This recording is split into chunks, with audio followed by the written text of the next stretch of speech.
All right, you guys, welcome back to Couchin Courtside. As always, I'm here joined with John. John, how we doing today? Johnny, wishing you happy Monday and a happy Martin Luther King Day. How you doing, man? Doing really good. Happy MLK Day. MLK Day is usually, best known for basketball as we're celebrating and remembering Martin Luther King Jr. So we got a lot of basketball things that we're going to talk about on top of other stuff. So let's get right on to it. If you've been sleeping under a rock, then you might have missed that a big trade has happened in the past week. John, who got traded? Oh, really? Tell me more about that, Johnny. James Harden. It finally happened. Yeah, and so it took a while, right? It took one press conference where James Harden just Aired out his grievances. unloaded his grievances on the team, and then John Wall being like, "Hey, the hell, like we're here trying." So kind of made it nuclear, and then we have four teams involved over the weekend, and I thought that was such a crazy trade. So John, can you tell us the details of what happened there? Yeah, for sure. And before we get into the trade itself, I also want to just mention that Boogie Cousins, DeMarcus Cousins, also he called out Harden too, basically for the way that Harden behaved or his disposition towards the team. And I don't know if you caught the games, as you know, this year because of the craziness with COVID. You know, the NBA is basically doing a more baseball oriented, where you have series of games, right? So in the back to back games that the Lakers had versus the Rockets, there was a time in the second game where James Harden threw this pass to John Wall, and it was just a, excuse my language, it was just a fuck it, like I'm over this team pass. They were down, but they were down big at that time, and you could basically see that Harden was just over the Houston experiment. So let's get into the trade itself. So at the beginning of the season, we all know that James, he had voiced his displeasure with being on the Rockets. It finally culminated this past week where the Rockets, they traded James Harden. They ended up bringing in Victor Oladipo, Rodions Kuric, Dante Exum, who is always injured, by the way. But we think that it was the picks. The picks really made the trade here. So they got a Brooklyn trade. They got a Brooklyn 2022, a Brooklyn 2024, 2026, and a Milwaukee 2022, and four unprotected first round pick swaps, 2021, every other year going up to 2027. The Nets got James Harden. The Pacers got Karis LeVert. I hope he's doing well, by the way, after hearing that he has that mass on his kidney. A 2023 second round pick from Houston, and the Cavs ended up getting Jared Allen and Torian Prince. So a really convoluted trade. They had to get all those teams involved, but I'm actually really surprised that that's kind of all the Rockets got for him. What about you, Johnny? It seemed very simple, the trade. I thought it would have been a little bit more blockbuster. Now, granted, Dinwiddie being hurt probably saved him from just staying on the Nets as he wasn't a viable piece. I think that my biggest takeaway from this trade is that I don't believe Harden thinks he can win by himself. That he needs someone actually better than him to actually win. It's crazy because this guy, if we think about it, he wanted more shooters. The team more he was like, I'll build you shooters. He wanted Chris Paul. We got Chris Paul. He said, I don't want Chris Paul anymore. Bring me Russell Westbrook. They got Westbrook. It feels like when people say that he doesn't have help, I actually would push that like he does get help. I just don't believe that he has the mentality or his play style to be the number one guy.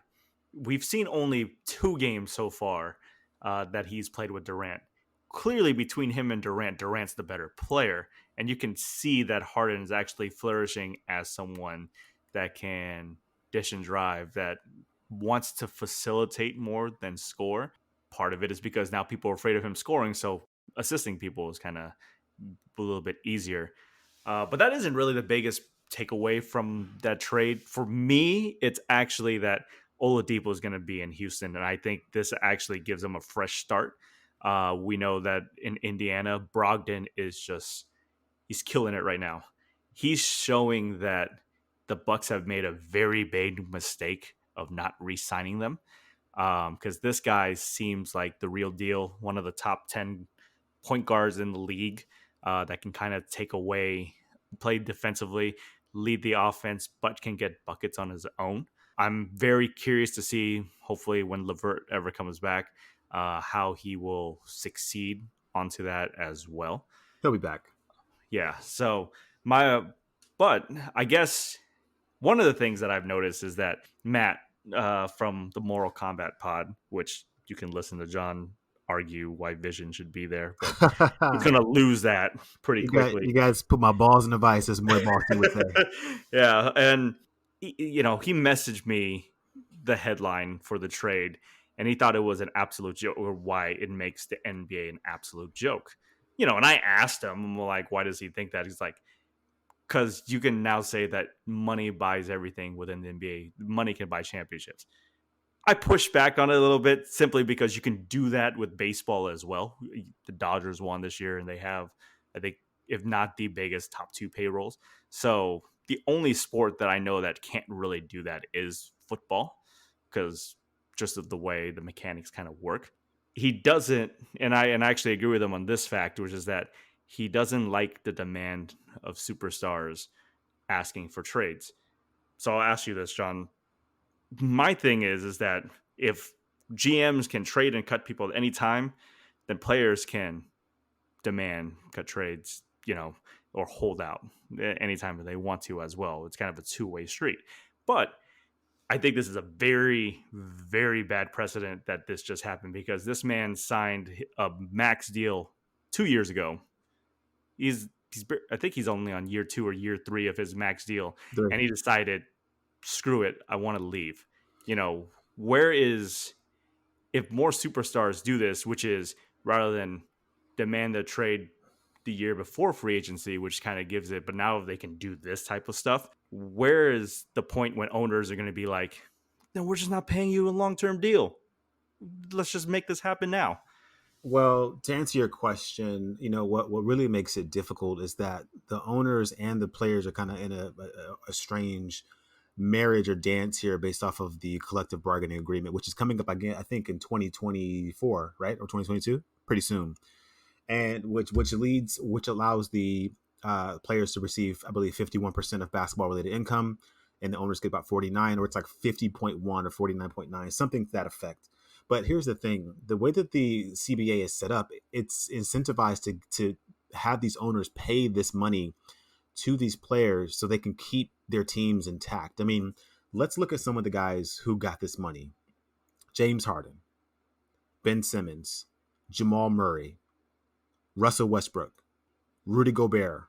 I mean, off the top of my head, how many guys actually deserve that money? Think about guys like LeBron. Brandon Ingram got that money as well. Think about guys like a LeBron or an Anthony Davis or a Kevin Durant or even a Kawhi Leonard, who signed 4-year deals for far less money than some of these guys are actually making. And so it's really incentivized for these players for these owners to actually pay these guys as much as they actually can.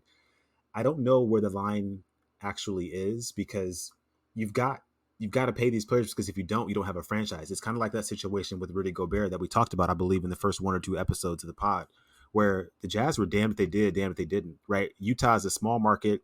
They have a very fervent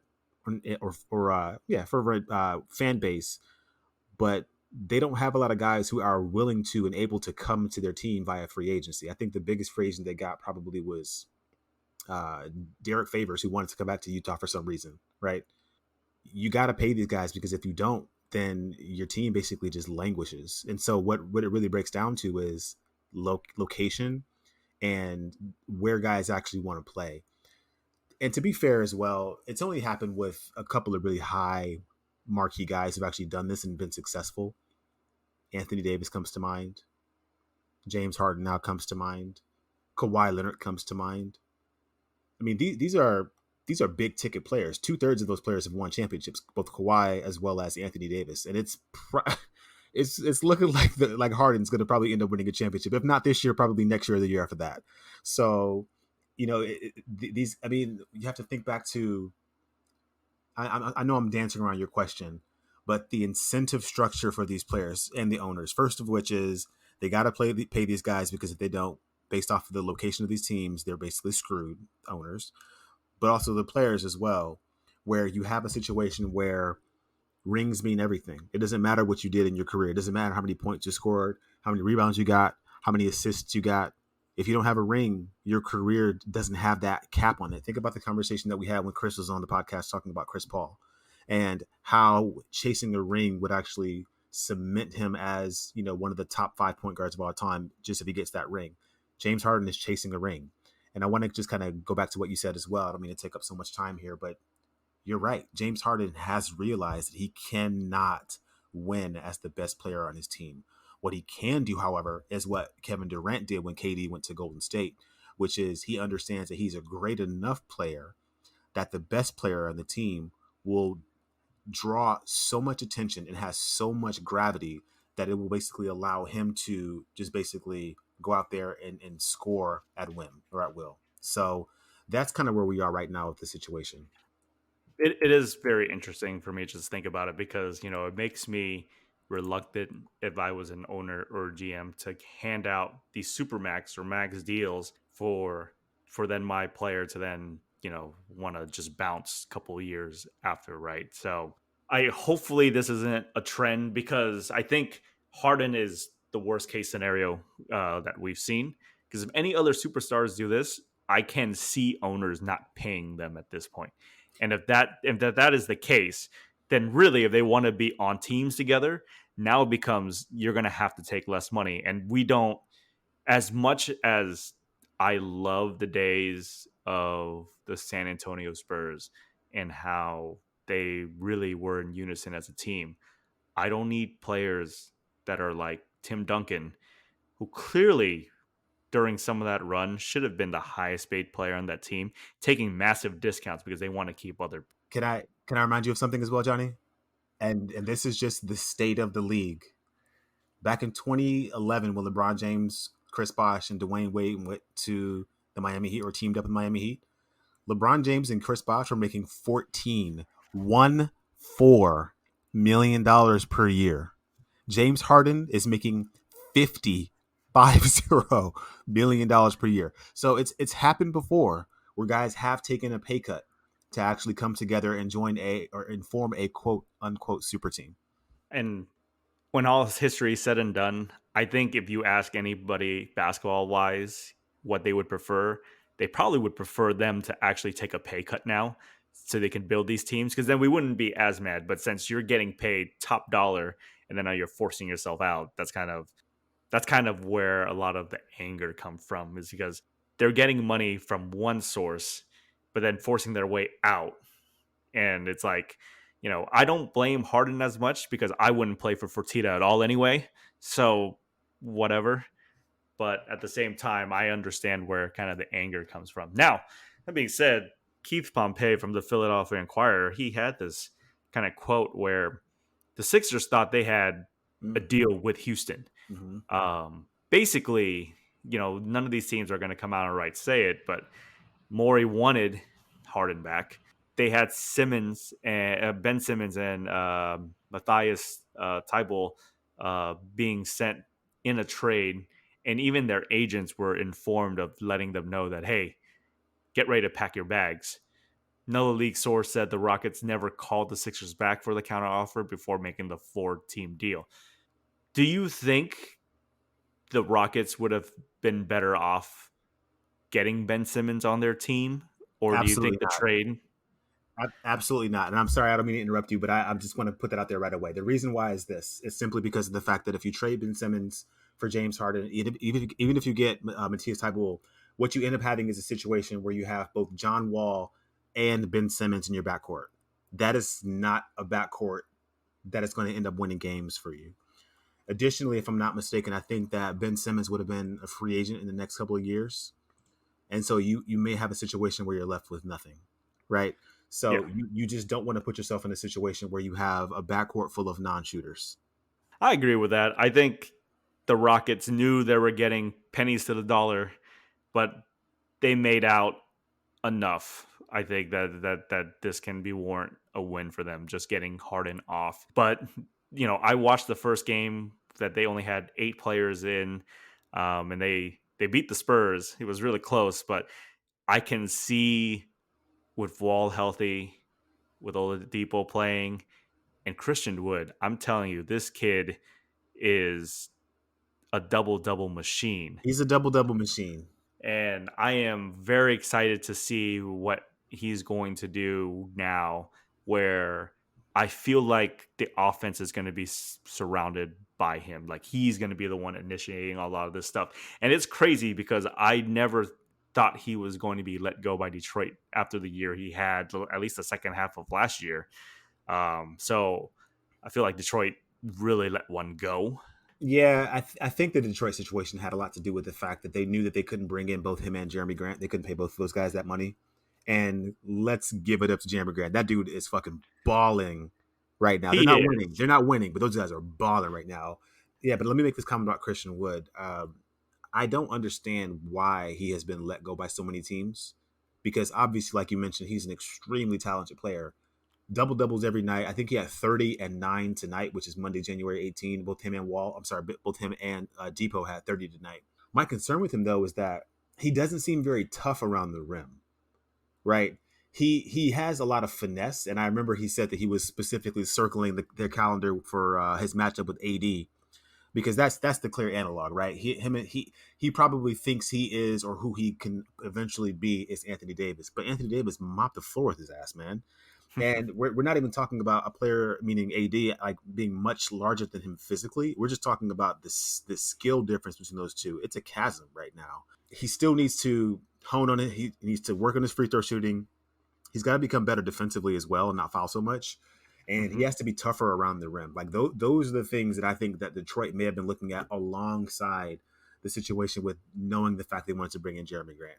Yeah, I hear you. I mean, up until last year, he never topped 25 games per season. Mm. So, last year he played 62, already at 10. I feel like this will pay off for him in the long run. And like I said, for the Rockets in the long run with the way Steven Silas wants to run the ball. Oh, for sure. So, And he's on a very favorable deal too. yes. Now, that being said, we have this trade open. Is the Nets the clear favorite to win the finals now? Uh, well, it all depends. I mean, because we still have Kyrie out on his sabbatical, right? It's so funny. We started this podcast with us talking about the Nets and wondering whether or not Kyrie would actually have his shit together, right? Hmm. And I'm not going to talk about Kyrie the human being because Kyrie the human being is a good guy, but Kyrie the basketball player is such an undependable person, and I just don't understand why he can't seem to kind of live up to his commitments to his team. And all it takes is one bad apple to really spoil the entire bunch. We haven't seen, Kyrie, KD, and Harden on the floor yet. One of those guys is going to have to play defense. I mean, unless you put them in a situation where they're like the Raptors and they're running like a box and one or just in a permanent 2-3 and 3-2 zone. Uh, but when you talk about just the amount of sheer offensive talent this team has, I mean, you and I were talking about this offline. This team is going to live in the penalty. And when they get into the penalty, you have three guys who can, one, score in volume, and two, can also shoot 85% or above from the free throw line. They're just going to have so many easy baskets, man. It's going to be insane. Clearly, to me, I think this is the team to beat in the East. I think if Kyrie buys in, and you know what the crazy part about this is that to me, every time there's a trio of superstars, you always know who person is the one person that should take a back seat, right? If we start with the Boston Celtics, Garnett, Allen, and Paul Pierce was there. Ray Allen, he was integral, but he's the one that really took kind of the backseat for the other two. When we look at the Heat, when it was Bosh, LeBron, and Wade, Bosh is the one that took the backseat. Kevin Love was the one that took the backseat. Kyrie should be the one taking the backseat out of the three here. He really should, but he's going to be the one that probably is going to demand the most out of all the balls when he actually comes back. So I have a feeling Harden's going to be the one that's going to be stepping back, and maybe if he's taking less of a workload, maybe we're going to see more defensive prowess out of Harden. That's very wishful thinking on my part. I feel like the Lakers still are is the best team in the NBA right now. But talent wise, it's hard to beat those trio. Yeah, I definitely agree with that. Especially just, but I want to say one thing about Kyrie as well. And, one thing I'll say, you know this about me, is I'm a enormous LeBron James fan, and I will watch him wherever he plays. And I was a enormous Cavaliers fan with both of his stints in the team. His first when the team was trash, and his second. And it was really just interesting to me in that second stint when in 2017 after they had won the playoffs, there was there were reports coming out of the team where Kyrie had gone days, weeks without even talking to some of his Cavaliers fans. And the craziest thing to me about that whole situation just was they looked so jubilant and jovial together, but behind the scenes there was so much drama. And so, Kyrie can come out and he can say everything, and that sounds good and sounds right for this Nets team, but I don't really know how he's going to take being the guy who has to step back. And if you're Steve Nash as the head coach of that team, you really have to massage these personalities because, hey, here's the thing, man. Kyrie is a champion. James Harden isn't, right? And so just by virtue of that, like he's higher in the pecking order than James, in my opinion. He's been there. He's hit the big shot in the past. So I think as you mentioned, James Harden has to take the step back, and but how many shots per game are these guys going to take? Like, are they all going to take 15 shots per game? That's 45 shots between three guys. Or are Harden and Kyrie going to get 20 shots per game? Or Harden and KD going to get 20 shots per game? Like, it's just the way that things are going to actually even themselves out or play themselves out remains to be seen. It's very exciting, though. And I hate the fact that the league is back to a technical imbalance, because last year I thought was the perfect balance for the NBA. It was the first time the league had been balanced for probably 4 years with the whole KD thing. But it's going to be exciting to see how this team actually pans itself out. I'm pretty excited to kind of see that. I'm going to circle back on Kyrie just one more time. I think if you guys all follow basketball, you know that Kyrie's been out for a week and a half, and a lot of it's due to personal business. I don't question ever in terms of the social justice that he does, because he does a lot. He put his money where his mouth is, more or less. What I do have a problem with is just, why didn't he just tell his owner and GM? I think when they signed him or brought him in, they knew who Kyrie is. And I think Kyrie should have known better to be like, hey, man, I'm taking some PTO. I'll be back. Okay, that's cool. It's funny to me how we're now placating to Kyrie as a basketball player, because outside of that championship run when he made that shot, tell me what he's actually done since then, Not a damn thing. basketball wise. Not a damn thing. He doesn't deserve this much clout or respectability as a basketball player since then. So if he wants to do all the activist work, that's fine. I don't. To me, it doesn't really. That's actually a very good thing, and it's a very noble thing of him. But if I was an owner, I'd be very pissed right now, because you're just taking the money that I'm giving you while not playing, and then just going off and doing other things without giving me a phone call.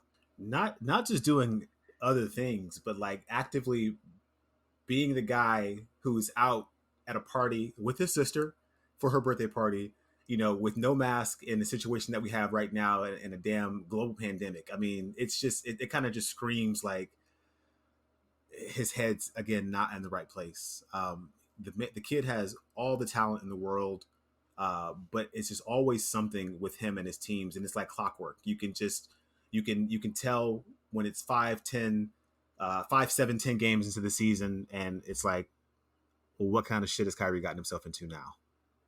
I know like I said, it's just nuts to me, because reading this whole timeline of stuff, I was just like, if he did one phone call, because to me, all he had to do was tell somebody, and if he did tell somebody, I don't think anything would be. Yes, I actually think everything will still be blown out of proportion, but everyone would have been in the know.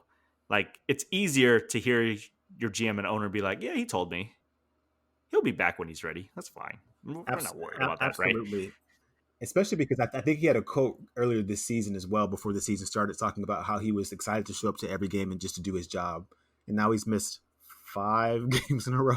Isn't it weird that like you have this kind of thing of not talking to the media, where if you were to talk to the media at this point, it might have been a better platform for you, not only to get people to understand you a little bit more and then see those kind of things. Because I mean, you ever see a reporter try to twist someone being like not being committed to basketball because they're doing social justice work?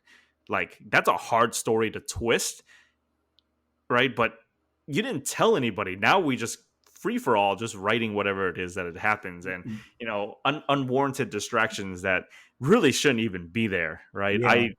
Yeah. Now it looks like he's being contrite, and that he's doing social justice things so that he can kind of score points. Even if that's not actually the case, it gives the impression that he knows that he made a mistake and he has to do something that is going to kind of get people to get him some points, score some points.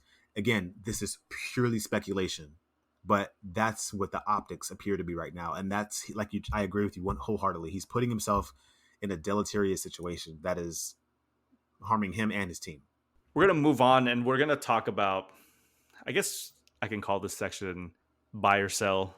The Pelicans right now are 5-7. I think we both can agree. I think they're underselling themselves a little bit right now. I thought they would actually be 7-5 the other way around. A lot of it has to do with, Stan Van Gundy trying to get them to play more active defense, which I kind of see. He's still messing around with the rotations, but when healthy, Lonzo Ball and Eric Bledsoe are their backcourt.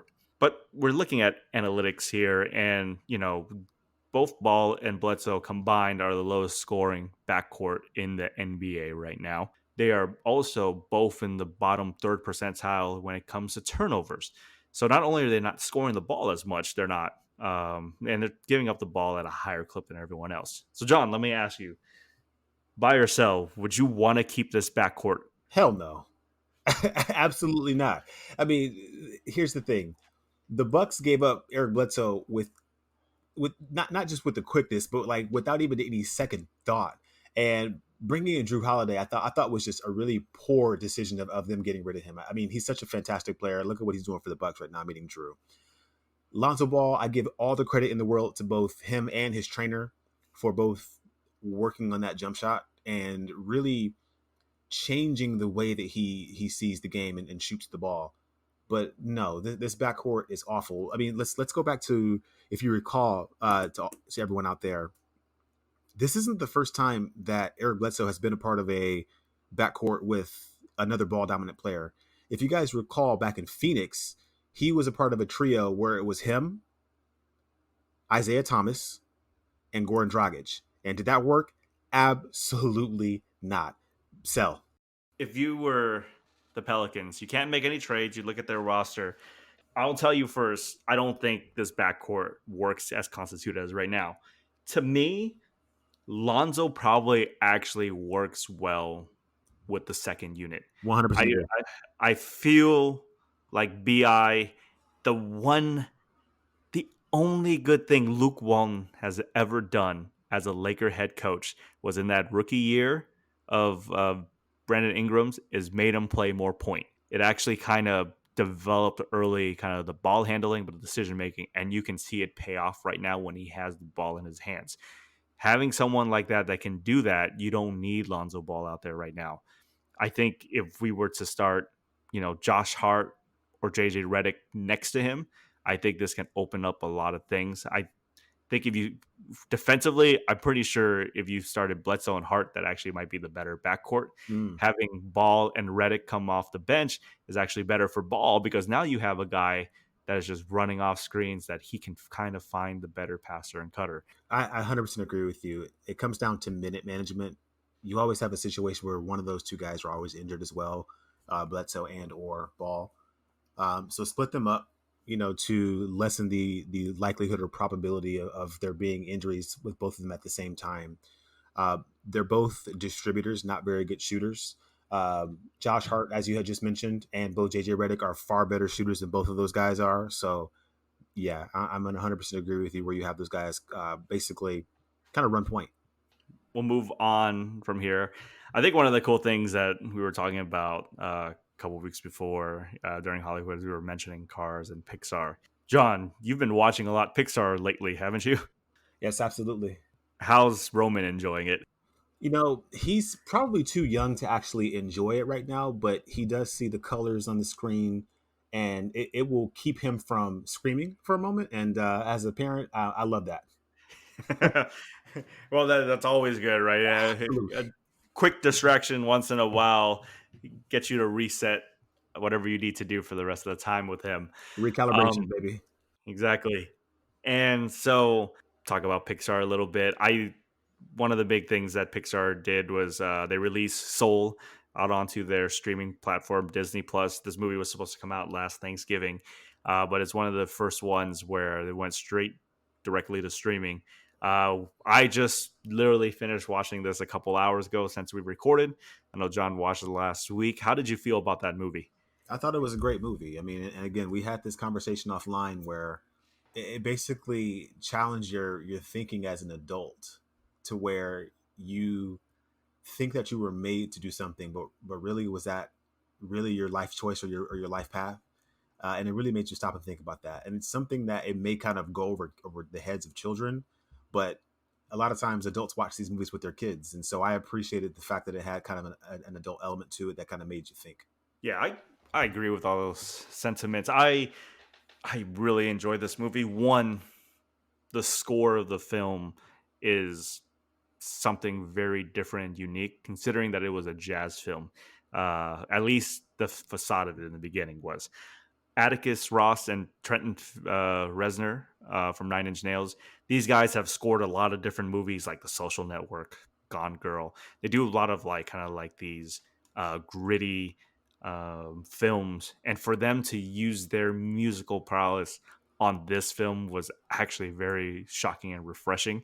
Like you were talking about before, the story kind of resonates a lot as an adult. I don't know if my wife is going to be listening to this podcast or not. All I can say is that, at the end of the movie, I'm not going to spoil anything. She related a lot to character 22 to the point where she was shedding tears. Okay, not even shedding tears. She was actually crying. And I'm like, okay, what is happening? Why? Because she can relate to 22. She told me straight out, I like this movie a lot, but you need to get rid of this movie like we got rid of that Simpsons episode where the substitute teacher was in Lisa's life. Those are two different crying reasons why she had it, right? But this one was more of cries of joy. And I'm all like, it's good to cry of joy once in a while. She's like, no, no, no. We don't do this. I need to be a bad bitch. I can't be soft like this. And I just absolutely thought the movie was going one way. And then the second half of the movie took me to a different place where if I was 10, 11-year old, I would have thought, okay, this is cool. But as an adult, it kind of stuck with me a little bit harder than I thought it would. Absolutely. Now, again, this is we're not even gonna do spoilers on here, but I will say this: I thought at the end of the movie it was kind of a bit of a bailout. It Um, was a bailout. yeah, they could have ended the movie the way that it looks like it was going to end, and I think it would have been perfectly fine. And those of you who have seen the movie or are in process of going to watch the movie, you'll know it when you see it. That being said, I still don't think that it detracts or takes away from the ultimate message that the movie was trying to convey. And again, I think that they did a phenomenal job. I thought that Jamie Foxx was excellent. I'm sorry, Johnny mentioned to me that Tina Fey was 22.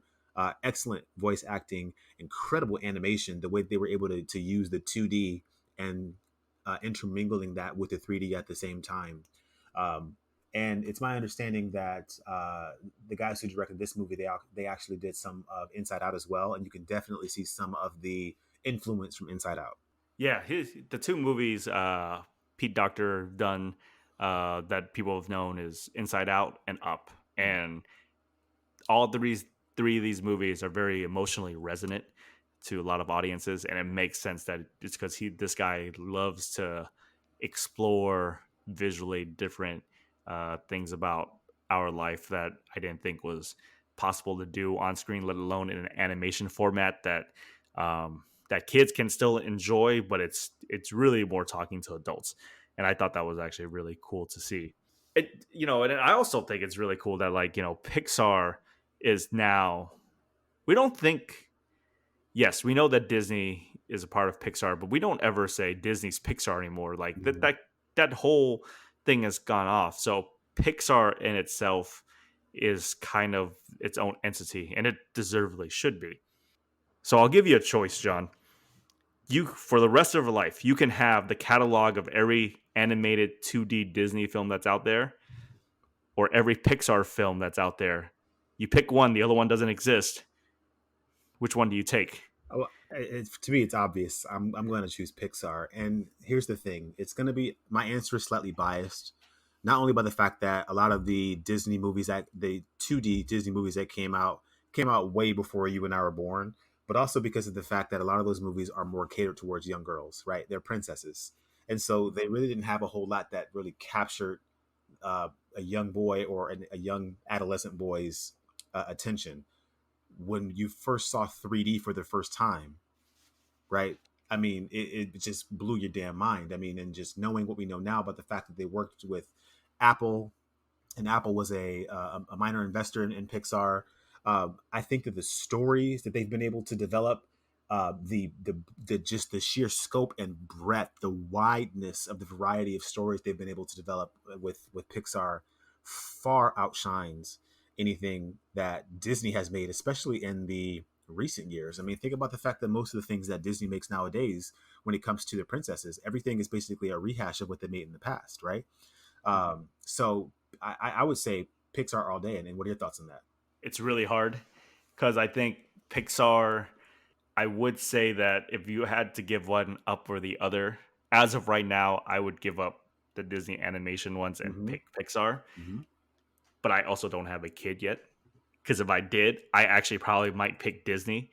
Because as much as I love a lot of the Pixar movies, I think there's a surface level for kids that just they see we talk about this with the Simpsons a lot, is that when we're kids we see the surface level jokes, and as we get older and older we see the layers, at least with the first 10, 12 seasons, we see the layers that are built upon it.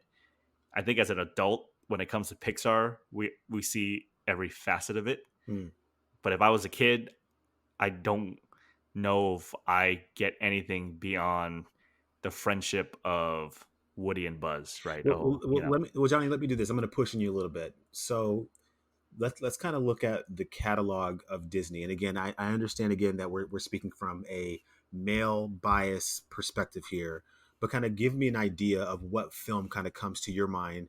And I think I know which direction you're going with it, but let me see if it's what I think it is. And I think it's The Lion King.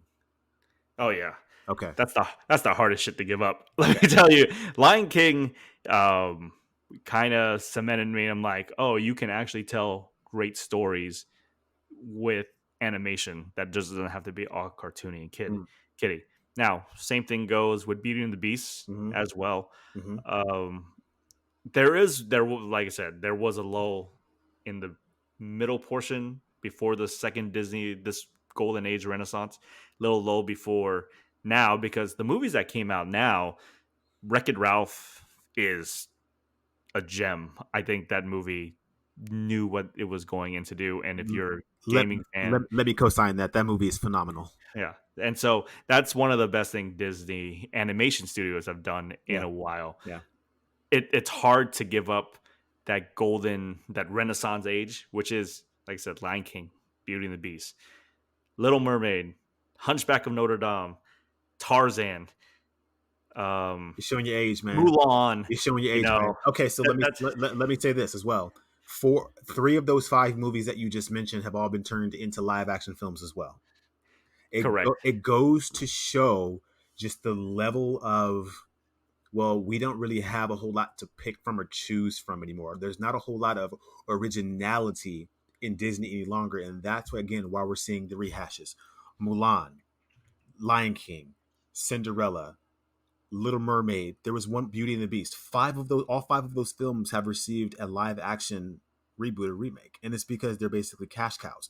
Let me just take one more step here, if you don't mind. You also have the situation where Disney owns Marvel. We've talked about Marvel at length. You have a situation where Disney owns Star Wars.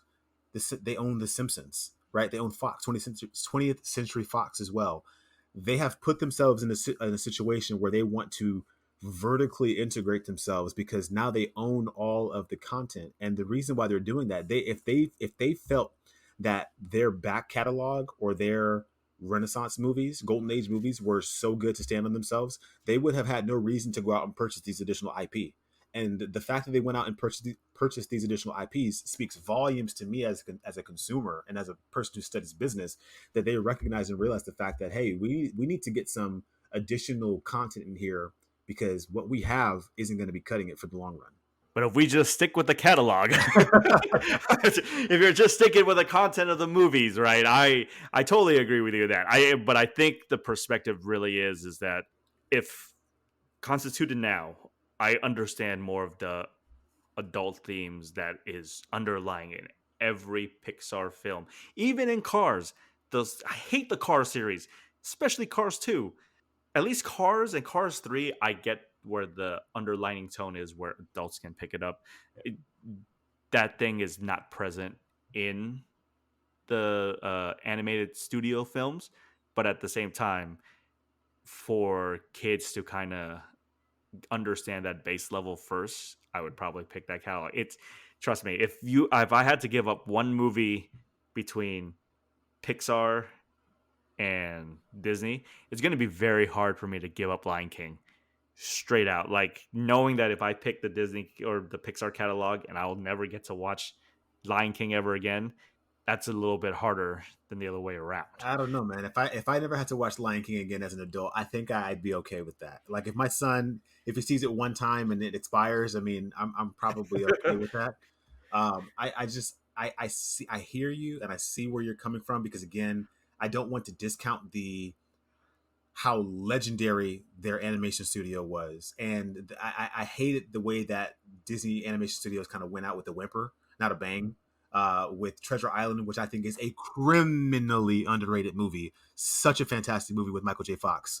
But I just think that Pixar, man, even though they've had a lull as of recent themselves, I think that their movies have just been overwhelmingly phenomenal. And I think what really has kind of taken up their time or taken up their resources really probably was adding the Marvel Studios to their catalog, right? That kind of detracted and took away from the resources that would have otherwise have been allocated towards the Pixar movies. Like we do with our top fives, I want to give the viewers, the listeners here, kind of inside look on how we do things. So we just don't make the top five list. What we do is we kind of rank it amongst ourselves first, and then we kind of negotiate for positioning when it comes to this list before we kind of set it out. So normally we'll go 5-4, 3-2, and then 1, and then we'll kind of discuss. So John, top 5 Pixar films. Who do you have at number 5, and who do you have at number 4? Number 5, To Infinity and Beyond. Toy Story. Number 5. My number 4 film is going to be the first Incredibles, which, my God, I cannot believe I'm saying this came out 17 years ago. Right? I mean, it came out such a long time ago. So I'll tell you what I have at number 5. It's funny. I had it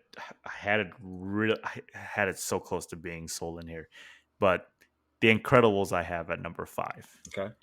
Number 4, I actually have Toy Story 2. Okay. That to me is a number 4. So who do you have for number 3 and number 2? Number 3 for me, and I know this movie probably didn't get a whole lot of love, but it did. I don't want to, put it out there like it was an underrated film. Up. I thought Up was such a phenomenal movie. Had a great story. I love the characters in the story. I mean, it's not very often that you could get or make a movie about an old man who basically loves his dead wife and turn it into a beautiful story that you could actually watch with children. If you want to talk about a film that could actually bring a grown person to tears, Up is one of those movies. And then who do you have at number 2? See, this is where it gets tough for me. But I'm gonna say for number two, my number two film is Ratatouille. So you have Ratatouille at number two. So for my number three film, I actually have Wally. So Wally is my number three film. Um, you know, it has aged like fine wine, but it doesn't have the emotional resonance that I have with my other two films I have above them. Number two, and I think we can lock this in, it is Ratatouille. I absolutely love Ratatouille. I think it is, to me, the most rewatchable out of all the Pixar films. I can put that movie on all day. It's just has a great message. It is funny, you know, and it's one of the few films that from end to end will put a smile on your face. And if you don't have a smile on your face, I mean, something's wrong with your heart. I'm telling you right now. You know, and my favorite scene is the whole when the critic finally tastes the food. It's just like a transportation of how I feel real critics are in real life. Like they have like they're just there to like critique and not love, but then when they have them finally eat something or do something that reminds them of their childhood, they just like eat it up. And I thought that was a very great representation. I'm actually pretty shocked about the fact that you chose Wally at number three. My number one film is Wally. And the reason why I love Wally so much, and again, this is coming from an adult perspective. I first saw Wally back when it first came out back in 2000 and again, forgive me for a second, 2008. So it's been 13 years since Wally came out. The first half an hour to 35 minutes of the film are largely silent. It's a silent film. It's you got a robot that basically has one goal, which is to basically rebuild the Earth by taking all the trash that we have all left behind and turning them into skyscrapers. What I find especially prescient about the film is the fact that it was written who knows how long ago, but it came out back in 2008. But it was so on the nose about the issues that we face even today in our world and what we're going to face in the future. You have a situation where we overconsume in our world, right? And eventually climate change is something that we're really going to be impacted by. And not only climate change got us off of our planet. We had to end up in space as colonies where we basically lost our ability to do anything for ourselves. We let the robots do everything for us. If you kind of look to and see to kind of just where how and where humans have been trending to where no one knows how to do math anymore in their head, no one knows how to talk to a person anymore without actually using an app. You use Tinder for dating, you don't actually get up and go talk to someone.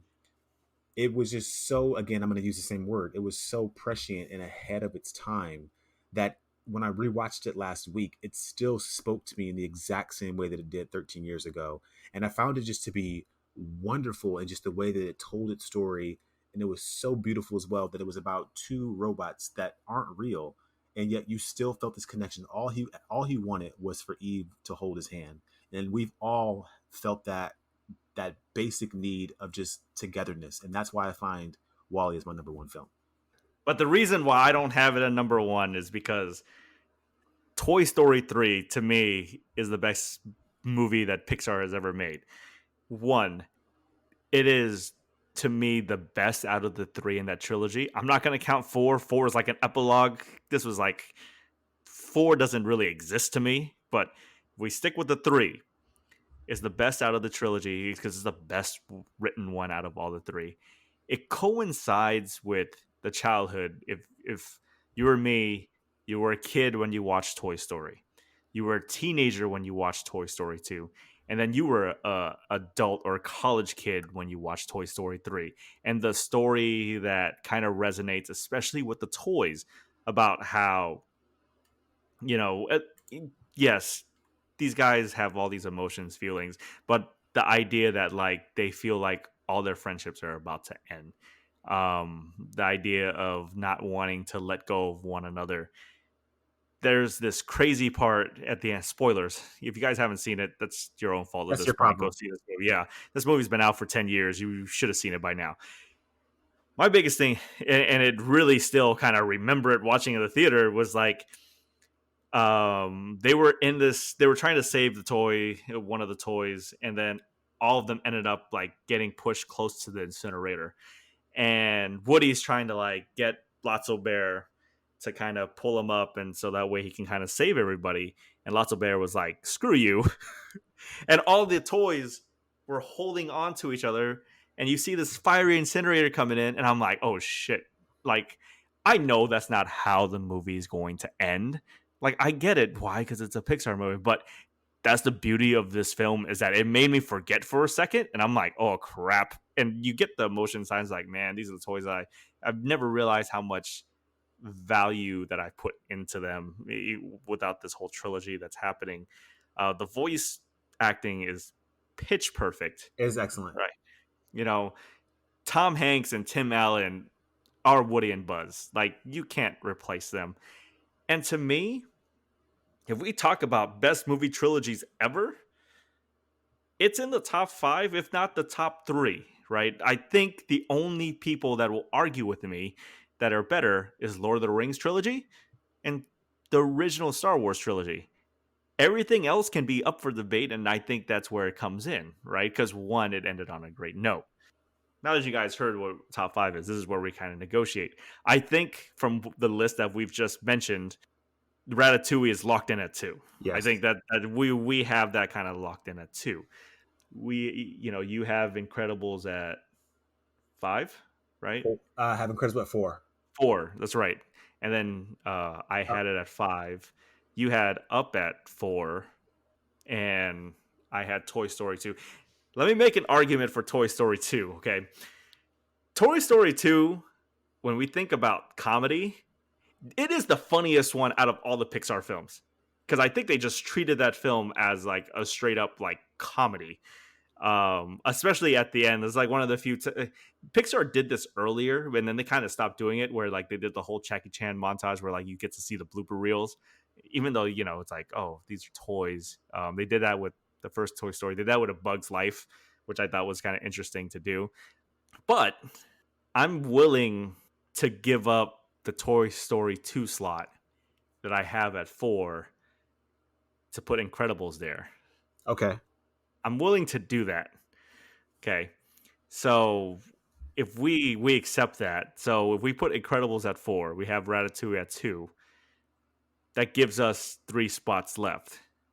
I think if I'm doing this correctly, I think between Up, I don't mind Up being at number 5, right? I think, to me, Up, the problem I've always had with Up is that movie, the first 15 minutes are strong. Like, those first 15 minutes will rival anybody, but then it just flattens out the rest of the time. Mm-hmm. And that's why it's not, to me, it's not as memorable as some of the other movies that we have that are out there. Okay. But I feel like I'm willing to give up. So as a man of compromise, I would be willing to give up for Toy Story 3. Where though? I can't put it at number 1. I can't put it at number 1, man. I can't. So then this is where I have the compromise at, but right? What we can do together is we can move Ratatouille to number 1. That's where my head was thinking. If we're gonna move Ratatouille to 1, because I think that is the consensus that we kind of agree to, that you just flip it over of WALL-E, flip it over there. So this is where I have a bigger compromise. So we'll put Ratatouille at 1. We have Incredibles at 4.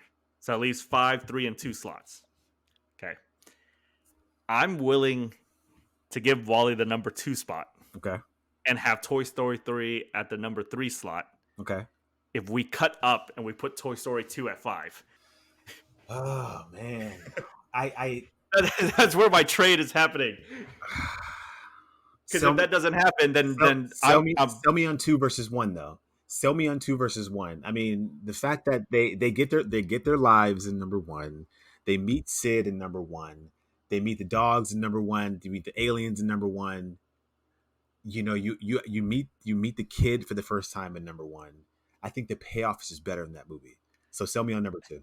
I think one has the base story that everyone kind of remembers. It's the foundation. Foundation, you are correct. Two builds off of that foundation, right? We get the whole Zurg subplot, which I didn't think would actually work, but it actually is really funny that happens. You have Big Al's Chicken, which, brilliantly played by Wayne Newton, that's voiced him. Not only that, but then we are given Bullseye and we're given Jesse. So those two additional characters makes up a lot, with Jesse being kind of like the foil to, in terms of love interest, to Buzz later on in Toy Story 3. Okay. Bullseye is, becomes Woody's best friend. And then to me, you get one of the best villains out there in Pixar history, which is Stinky Pete, a man that wants them to be collected. They want to be in the collector's box because, he's never been loved. He's always been disheveled, but he would rather sit in a mint box for the rest of his life to be viewed gratefully on the outside with a collection of them, rather than actually take a chance and maybe be loved by a kid and be playful with them as well. And he is absolutely brilliantly played by none other than Sideshow Bob. Kelsey Grammer voice acting is great.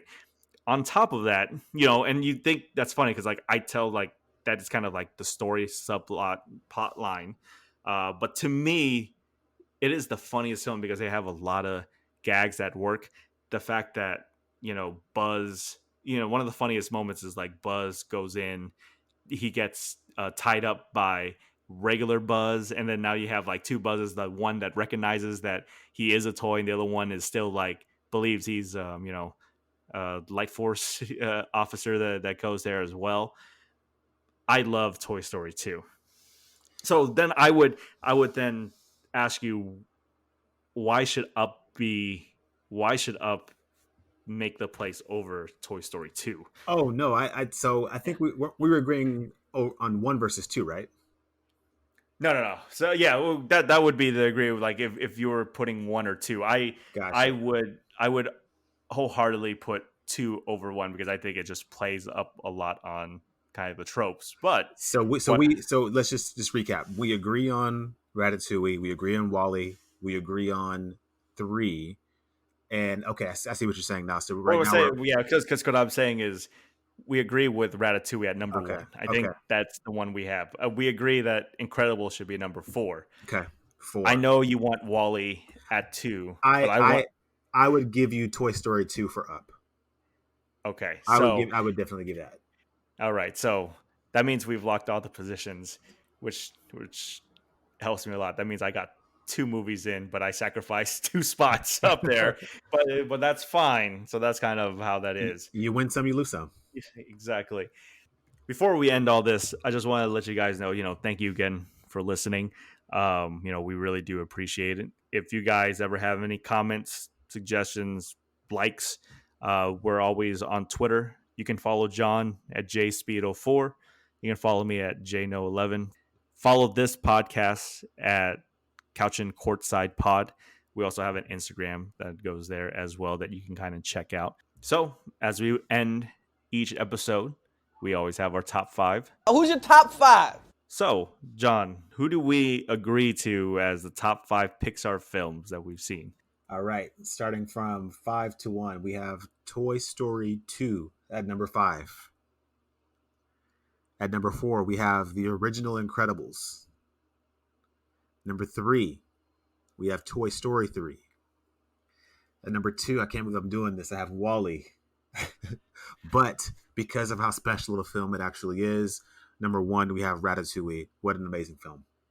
It is a great film. Thanks again for listening, you guys. We'll see you next week. Thanks, guys.